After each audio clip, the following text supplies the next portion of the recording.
En Brabant wallon, la filature Vanugarden-Bonen est une des rares infrastructures gardées intactes après sa reprise par la société CPBO en 1982.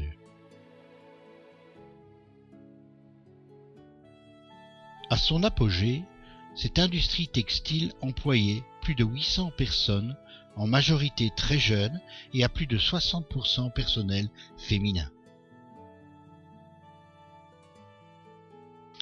La filature était comme leur seconde famille.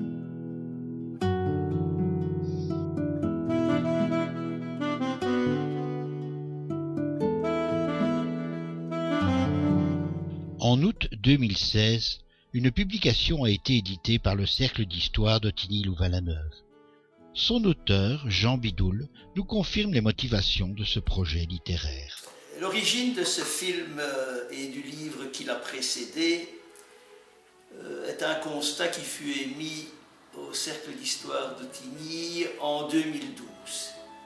À cette époque, il y avait 30 ans que le principal établissement industriel d'Ottigny avait fermé ses portes et il n'avait fait l'objet d'aucune publication, son histoire était méconnue.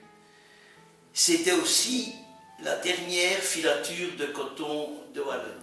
Cette filature était connue sous le nom Vanugarden-Bonen, c'est-à-dire le nom des familles apparentées et propriétaires de l'établissement, ou de la filature de Mousty, où se trouvait l'entrée de l'usine, ou encore la filature de Cour-Saint-Étienne, parce que plus des 2/3 des 15 hectares que constituait cette propriété étaient situés sur la commune de Cour-Saint-Étienne, ainsi que une grande partie des 15 000 mètres carrés de surface bâtie, ceci dès avant la Première Guerre mondiale.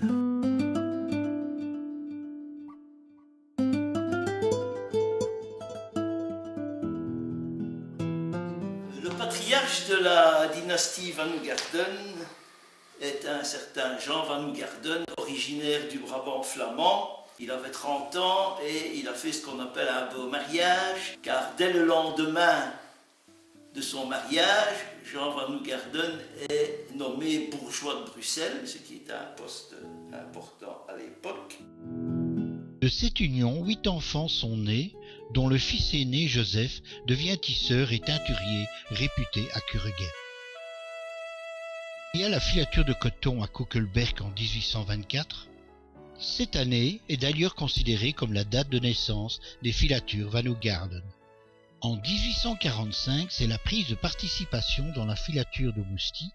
Le développement réel de l'entreprise démarre quand Charles Vanugarden devient le propriétaire. Son successeur Henri, seul descendant masculin, maintient le cap jusqu'en 1918. La direction était assurée par Jean Gaudissart puis par son fils François.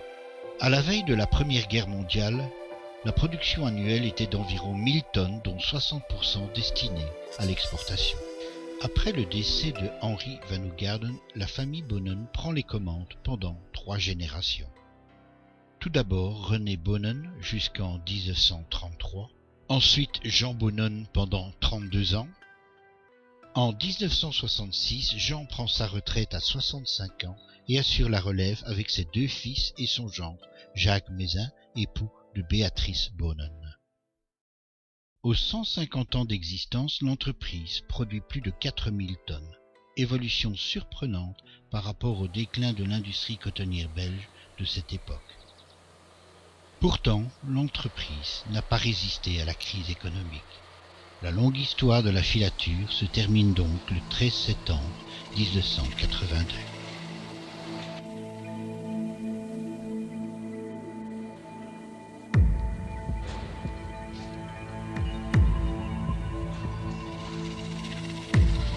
Les bâtiments sont rachetés par la société CPBO, spécialisée en matériel d'impression.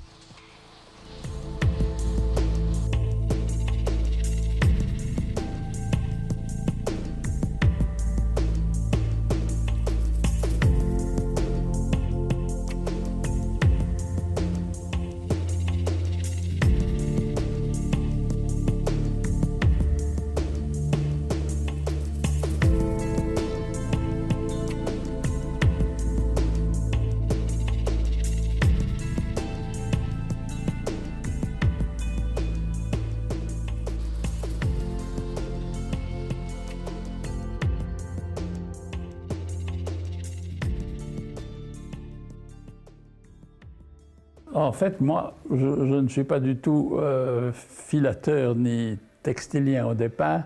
Mon beau-père, en fait, m'a demandé de venir m'occuper de la direction journalière de l'usine. Je ne savais pas du tout ce que c'était une filature. Je suis arrivé là-bas. Nous étions 3. J'avais mon beau-frère, mes 2 beaux-frères qui étaient là aussi. Un qui s'occupait de la vente du fil, qui allait voir les clients, etc., ici en Belgique. Et un autre qui s'occupait de toutes les questions financières, Claude Boden, qui était président de la société. Je me suis d'abord occupé du personnel, puis de la production. L'usine, pour moi, n'apparaissait pas comme un bâtiment, plus un autre bâtiment, plus un autre bâtiment, mais plus comme une entité de personnes. On est dirigé par tout le monde et ça fait une équipe. Et ça, à la filature, qui a fait cette équipe? C'est mon beau-père au départ, M. Bonen donc. Hein. Et alors, moi, je n'avais pas du tout l'impression de diriger, mais plus d'écouter et puis de voir ce qu'on pouvait faire, quoi, pour qu'on puisse vendre ce fil, qu'il soit d'une bonne qualité. Et voilà, comme je vois la filature. Nous avons commencé la période à conciergerie en 1978. Ma femme, à ce moment-là, ne travaillait pas. Et c'est Mme Tesset qui m'a proposé, si ça m'intéressait, qu'ils avaient confiance en moi, parce que moi, je m'occupais de tout déjà un peu à ce moment-là. Et alors, une fois que j'étais concierge, alors je me suis occupé de tout. Qu'on avait un week-end sur 2 seulement de libre. Hein. Mais alors, le week-end qu'on était de service, il fallait que je m'occupe déjà, tôt le lundi matin, d'aller mettre en route les transports à la cabine, puisqu'on avait une cabine haute tension de 11 000 volts qu'on passait à 380. Il fallait mettre la chaudière en route pour que les gens aient du chauffage. Électromécanicien, à la maintenance, oui. Ça vous a donné l'opportunité de voyager un peu dans dans toutes les salles. Hein. Donc si vous voyez le bâtiment, à côté il y a la ligne de chemin de fer.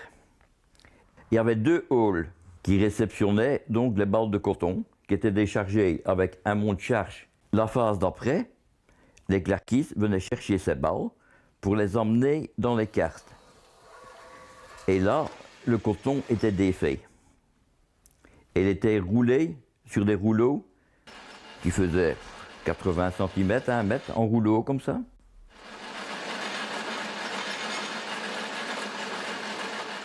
Il passait après soit au peignage, ou soit les bancs, voilà. Et là, les grosses mèches de coton qui étaient comme ça redevenaient plus fines, quoi. Alors l'étape suivante, c'était les continus, où mon épouse travaillait. Et là, ça revenait encore plus fin. Puis ce bobine-là passait alors au finissage.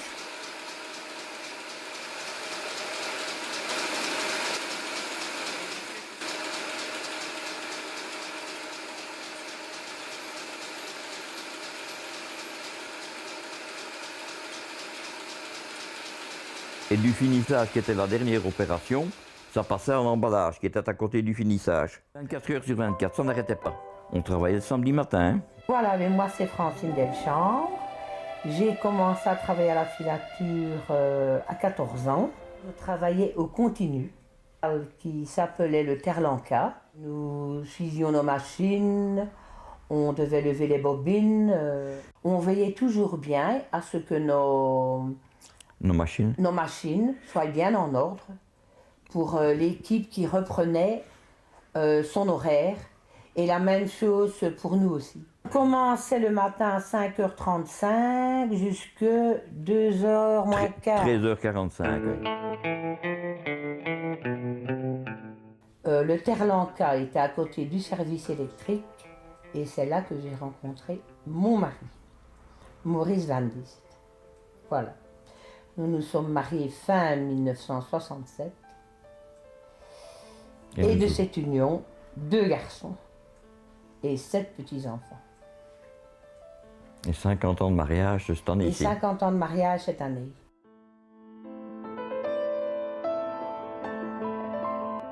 J'ai commencé à travailler au mois d'août en 61 dans l'équipe de nettoyage d'abord. Après l'équipe de nettoyage, j'ai été au continu, au batteur, au quart, aux étirages. Après les étirages, j'ai été au banc. Après le banc, j'ai été au finissage. J'ai travaillé 21 ans. 21 ans à la filature.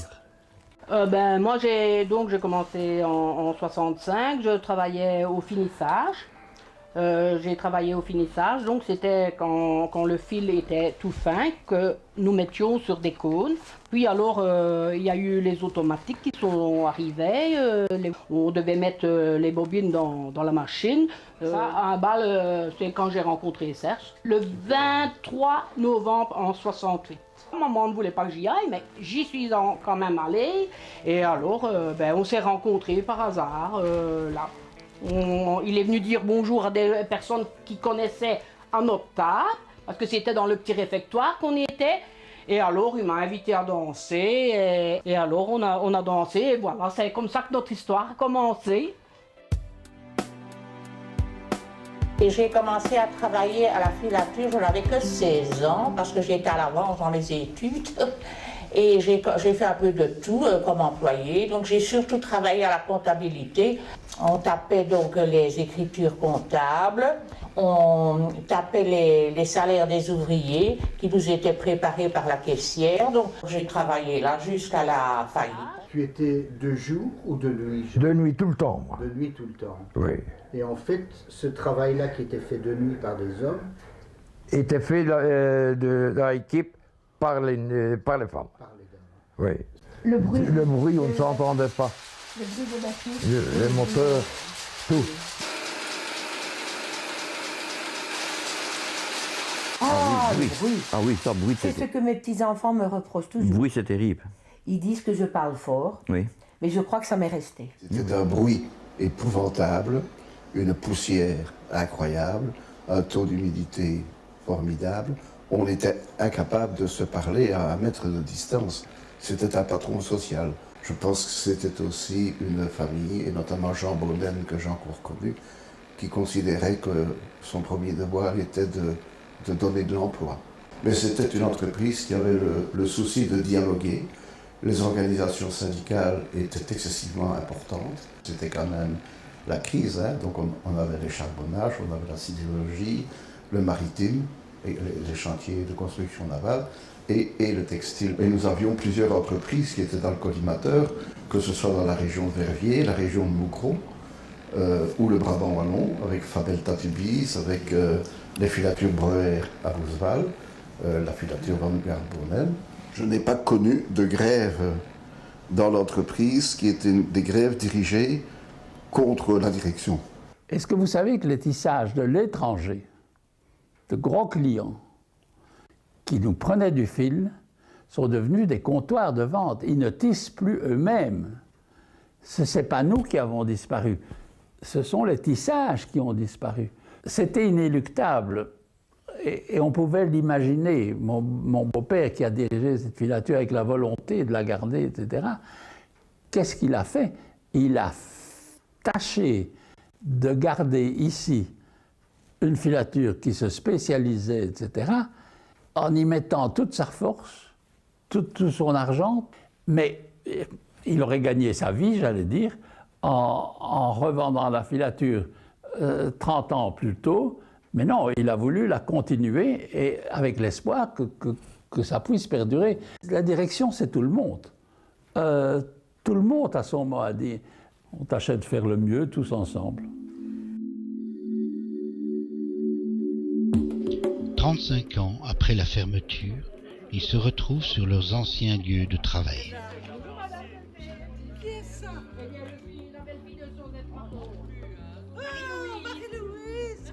Un temps pour les souvenirs et les anecdotes qui ne s'effaceront jamais.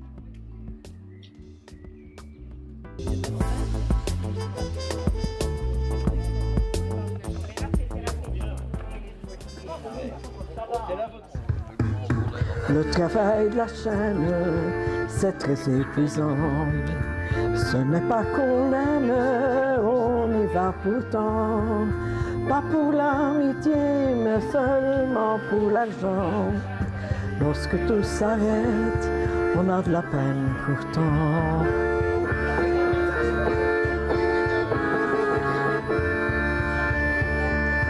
Tous ces sans emploi, qu'en va-t-on faire maintenant? Tous les recyclés, on peut rêver, pourtant on retient les jeunes, les vieux sont tous partants. Ils sont trop usés pour apprendre.